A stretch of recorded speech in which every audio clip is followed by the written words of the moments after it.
If you are a shipper, you probably at some point or another probably felt like a lot of people see your opinion to be undervalued or just disrespected because you have shipping goggles, or the only reason why you like a particular scene or you like, two characters relationships is because you ship them, or you are a shipper, or you're a shipper, or the only thing you care about is the ship itself and not really the overall context of the story.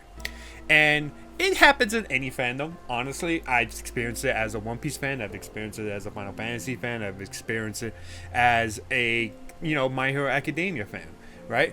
And so many people try to so badly like dissuade the opinion of shippers and put like certain ideas as only, a person who has shipping goggles and who see romance as more of a subplot to the overall arching story.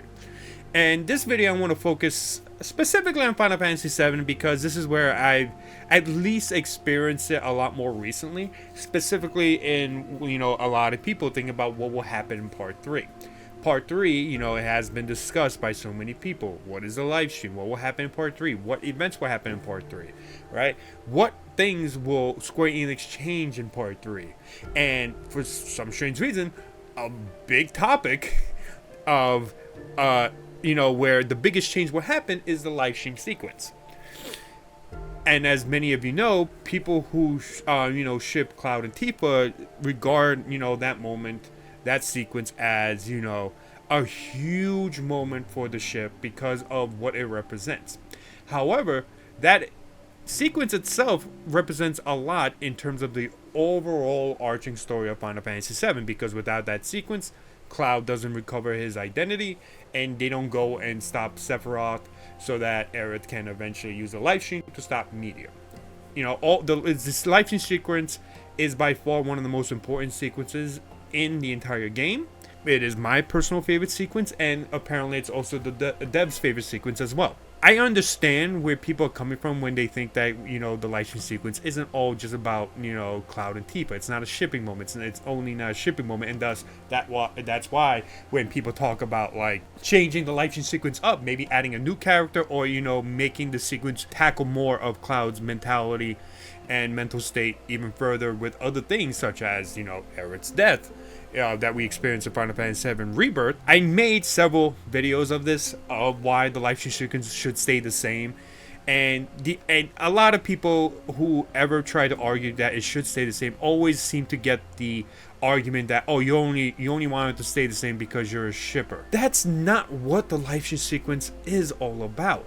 Yes, it can have a romantic undertone. It could be seen as romantic by Cloud and Tifa shippers, but to try and only paint it as shippers only understanding it as a shipping moment, it's so disrespectful to anyone who enjoys, the game Final Fantasy VII, almost to the point where like it seems like people who try to, change it or try to add new things to it, or theorize they'll be adding new things to it in Part 3, it just feels like you are disregarding why that scene is so important, why it's not necessarily a shipping moment, but it has a huge context romantically. Now, what do I mean by that? Romance in general, a lot of times people only see it as a subplot unless it's a rom-com, a harem series, or just like any sort of like video game, manga, anime that focuses on romance specifically. When you have stories like Final Fantasy VII, where there's a much grander, thing happening, with Meteor, with Sephiroth, and all that stuff, people push it aside because, well, no one really cares about it except for shippers. And I understand a lot of that comes from shipping wars that happen in Final Fantasy VII, which can be really hectic. It is a battle. It is a war zone. Now, I want to get kind of into it a little bit, but I'll probably make a shipping in video in terms of Final Fantasy VII to really dive into the shipping community. But the reason why I want to point this out is because, yes, for the most part, romance can be seen as a subplot for like these type of stories, but in Final Fantasy VII, romance is a very, very important and integral part of the story. Why? And why is that? It's because that's literally Cloud's motivation to become a soldier. He doesn't want to become a hero because he wants to be just like Sephiroth. No. A lot of people think that's the reason. That's why he mentions during the promise scene at the water tower, that he wants to be the best of the best, like Sephiroth. But everyone takes that as like, oh, he only wants to be just like Sephiroth. He wants to be strong. But no one understands the reason why. The reason why he wants to do this, why he wants to become a soldier, isn't because he wants to be a hero. He wants to be someone as strong as Sephiroth just for like personal reasons. No. It's because of a certain incident that happened during his childhood that surrounds Tifa.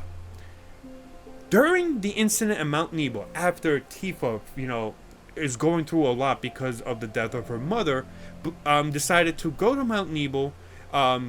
Part of it comes from the persuasion by some of the other boys that hung out with her, that her mom was on the other side of Mount Nebo, because the stories that the adults usually told them, in Nibelheim, is that the souls of the people who have died go over or behind Mount Nebo so that they could rest in peace and stuff like that, right? Those type of stories.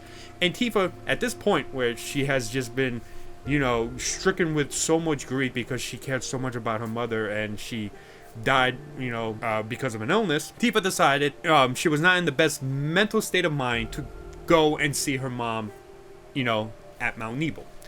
What happens afterwards is that Tifa, the boys, and Cloud all follow her, just to make sure that, she's okay.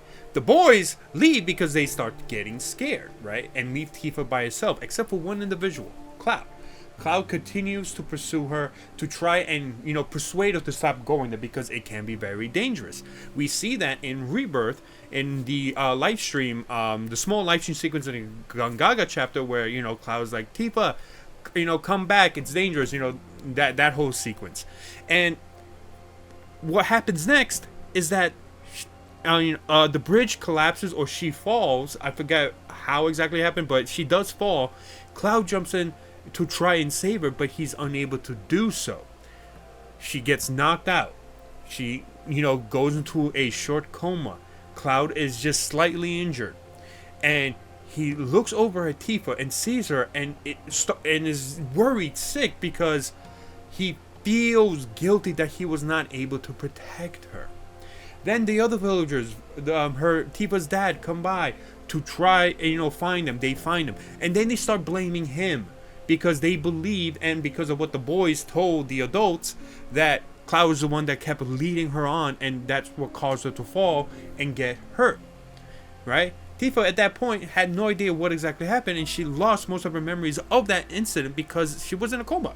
She hit her head hard. But to Cloud, that entire incident really impacted him so much that he felt guilty, that he felt weak, that he felt like, he wasn't there for someone that he really cared about. And for years, that bothered him. It grew on him to the point where, when Tifa asked him why he didn't try to defend or fight, or try to, explain what exactly happened, he just shrugs it off and allowed the adults to blame him. Why? Because he himself felt guilty and felt like it was his fault, even though he didn't do anything wrong. That is what set in motion the idea of Cloud wanting to become stronger, to become a soldier. Because he desperately wanted to become stronger for Tifa so that incident at Mount Nebo never has to happen again. That's the main reason why he wanted to become a soldier. It isn't because he wanted to be like a great war hero like Sephiroth. He more than likely didn't care, how much of a hero Sephiroth is. The only reason why he cared or said anything about, like the great hero Sephiroth is because he saw Sephiroth as like the strongest person in the world. He wanted to be that strongest person in the world so that, the incident at Mount Nebo never has to happen again, so that he could become a special person to Tifa, like it was said in 2000 Gil story that Nojima wrote. It's a very short story. I highly recommend reading it, but it essentially tells you that he wants to be a very special person to Tifa, and it was done by his own decision. He wasn't forced by Tifa at all. And that's where romance plays a huge part, because it was his connection with Tifa, it was his feelings for Tifa, wanting to become a strong soldier, that he decided to enlist. And the moment he enlisted, the story of Final Fantasy VII begins. Zack, Sephiroth, the incident at Nibelheim, and then everything connects back where he's on the train getting ready to blow up the reactor. All of that is connected. That's why romance in Final Fantasy VII is way more important than people realize. It is a huge integral part to Cloud's character. It is a huge reason why Cloud became a soldier. The fact that so many people seem to misunderstand that is kind of crazy, because like all of this tells you that Cloud's feelings for Tifa is the main reason why the story even begins. It's literally the reason why, and so many people do not seem to understand that part. I don't know if they decided to ignore it, or maybe they do know it but they don't want to accept that, you know, romance is like a major, or takes a major role in Final Fantasy VII. I don't know. Granted, it could be because they don't want to be involved in the shipping war that is in the Final Fantasy VII computer. Maybe that could be it. But the idea to completely remove romance as a major plot point to Final Fantasy VII, I feel gives discredit to the writing, discredit to the author, and discredit to these two characters, because it is them that start the entire thing. Cloud is the protagonist. The protagonist is the one that moves the story forward. Cloud does not become the protagonist of Final Fantasy VII without that incident at Mount Nebo, without his feelings for Tifa, without, you know, the guilt that he has felt for not being able to save her, for not being able to protect her. It is because of that incident that Cloud, you know, decides to become a soldier. It isn't because of Sephiroth. It isn't because he wants to be a hero. You know, hero is part of it, but the main goal is so that he can be strong enough so that incident never happens again, and that he is able to protect the people he cares about, including Tifa. And that stems from those romantic feelings he has had since he was a child, since that moment. Really, really hoping people understand that romance isn't like this evil, this curse that shouldn't be put into a story like this, that it should only be relegated to rom-coms or romance stories. No, romance, and this is a big thing that Final Fantasy does a lot. Final Fantasy focuses a lot on romances between characters and how it plays a big role in the major plot points of each story. Many people don't mind romance being a big plot point for other Final Fantasies, but for Final Fantasy VII, it's like a plague. It's like we don't want that to be a major plot point, because we feel that that's not the point of the story of Final Fantasy VII. There are many things about Final Fantasy VII stories that you could point to it being, you know, like the main reason why the story is as it is. But to deny romance, the very thing that allows Cloud to move the plot forward as the protagonist, is denying those, you know, emotional feelings that character has, and why and how it motivates him to do and choose what he wants to do so that the story can move forward. Without these sort of, you know, motivation, Sephiroth doesn't even know who Cloud is. Sephiroth probably doesn't even get involved with Cloud at all, you know, absolutely at all, because guess what, he doesn't join Soldier, he doesn't join Shinra, because of those feelings he has. Romance is and should be respected as a major plot point of Final Fantasy VII. And anyone who tries to deny it, or tries to just put it on just someone calling it, or, you know, someone just having shipping goggles, I feel is very disingenuous and really discredits what the author has written in his story, and the emotions and the relationships Cloud has with someone who he has tremendous emotional connection to.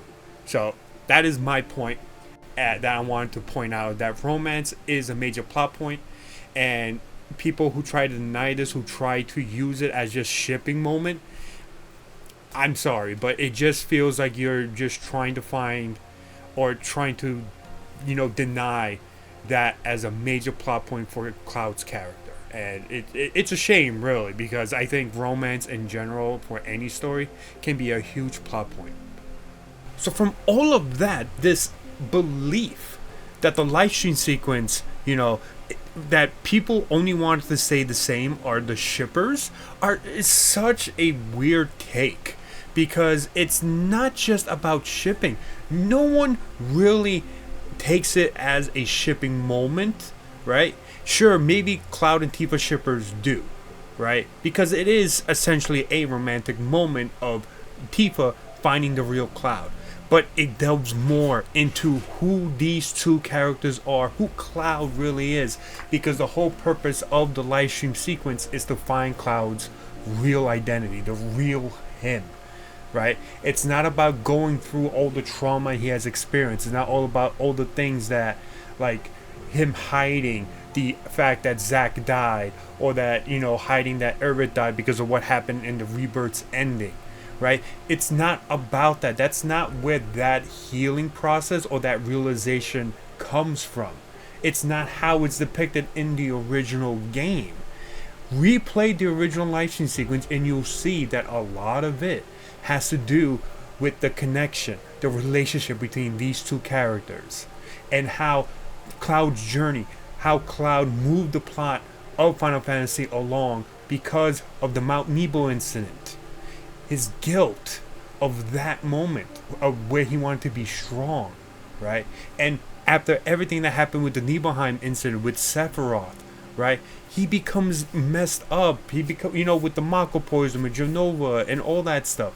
His mind just becomes shattered, right? And he has to come up with this persona of someone who he considers to be a great soldier, someone who he sees as strong.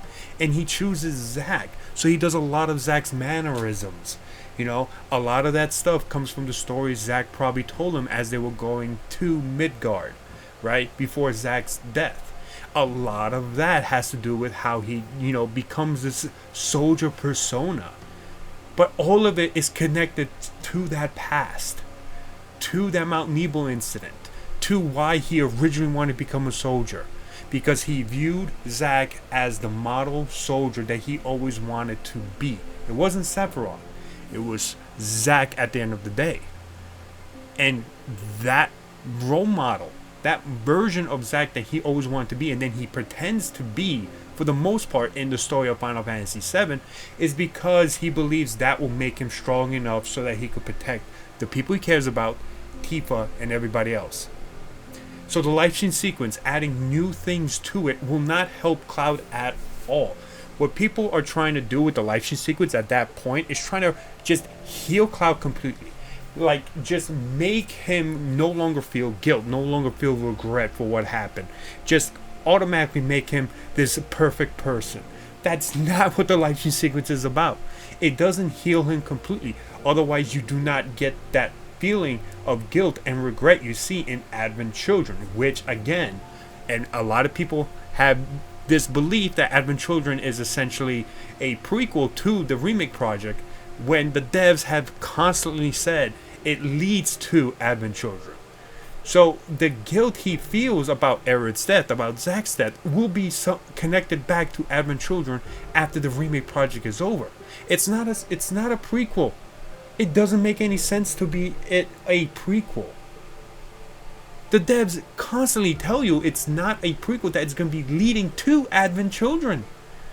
So it's like the idea that all of Cloud's guilt, everything is going to be healed in a live stream sequence, when that's not the main purpose of it. The main purpose is to find the real Cloud. Once you find the real Cloud, then the story once again moves forward. It moves forward to essentially the final act, where they stop Meteor, or essentially stop Sephiroth, and then Erit stops Meteor using the live stream. People want things to change so drastically because of the remake project, when it really hasn't changed that much. The remake project hasn't changed a lot. It really hasn't. Certain events happen differently, and they're choosing a different perspective to view what happened at the Capitol with Erit's death. They're not changing Erit's death. They're viewing it in a different perspective. Meaning that all the stuff that, happened in the OG is happening, but we're viewing it through Cloud's really messed up and really corrupted mind at that point. He is not okay.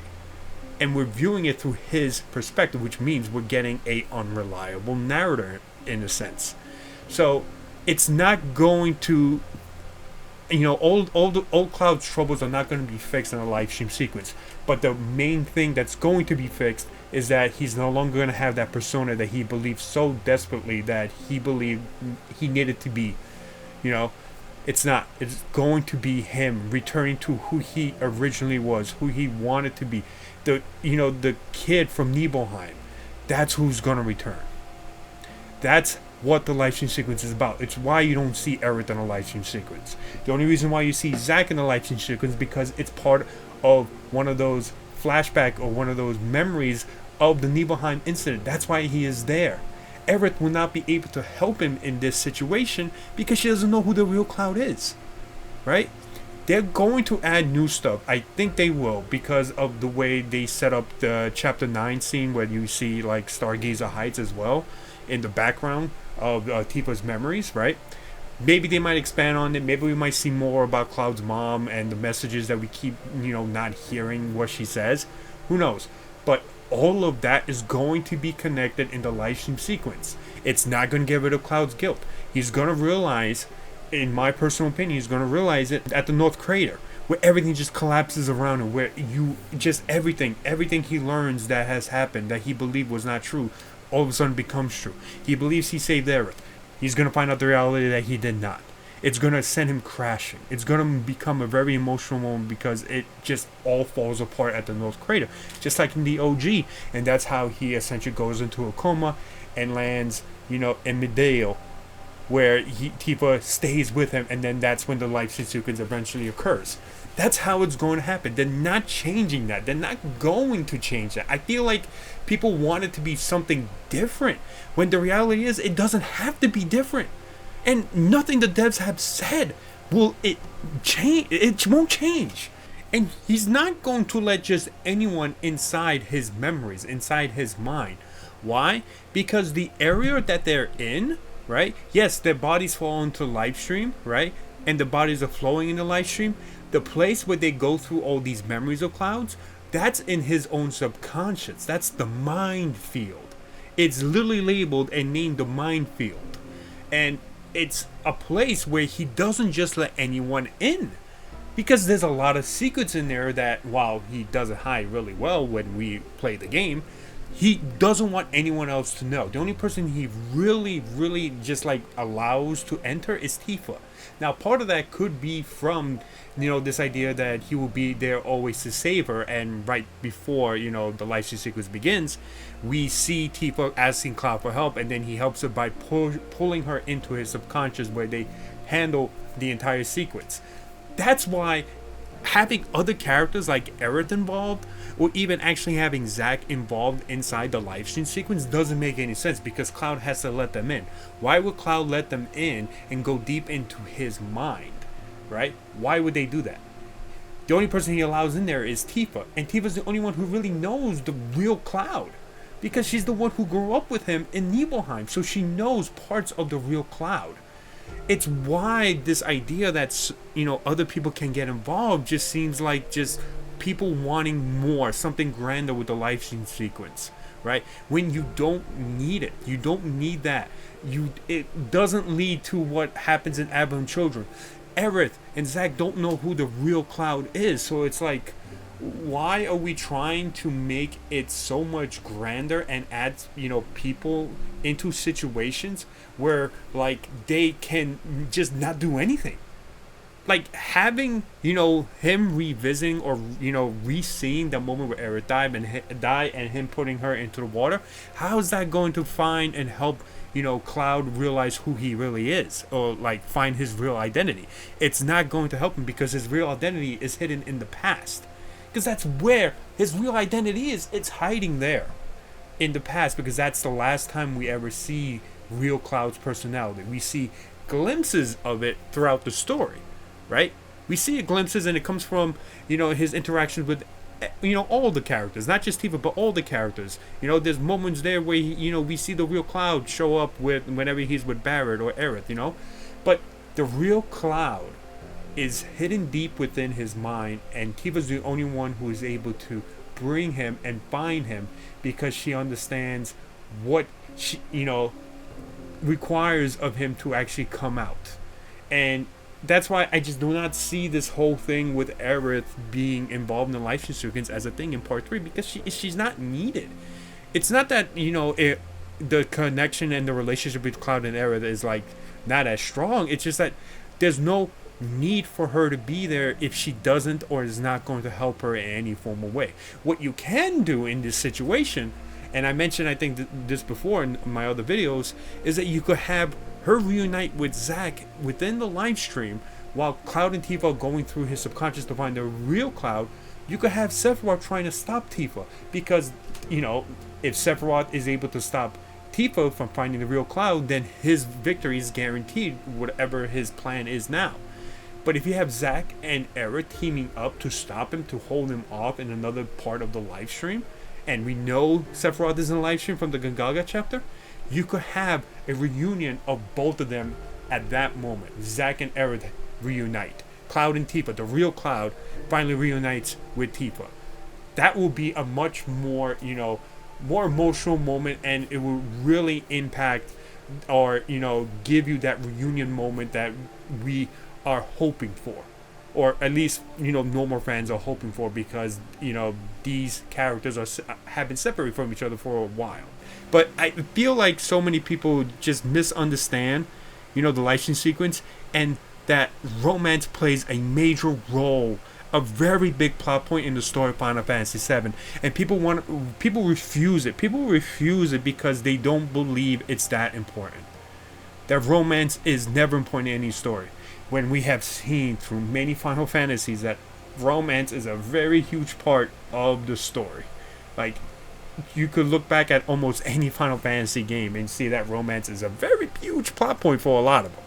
So, yeah, I don't know why people don't like romance. Could be the shipping wars, like I said, but you shouldn't fear a theme like romance at all. You know, I get it. You want it to be way more than romance, but you can't deny the romance. You can't deny it and just blame it and put it on shippers as them being a little delusional, or like, you know, it's just a shipping moment. You can't do that, because romance is one of the greatest themes that people have ever written in stories. Just because you don't want it, or feel like it's not necessary or important, doesn't mean that it eventually is important. Because that's literally how this story begins.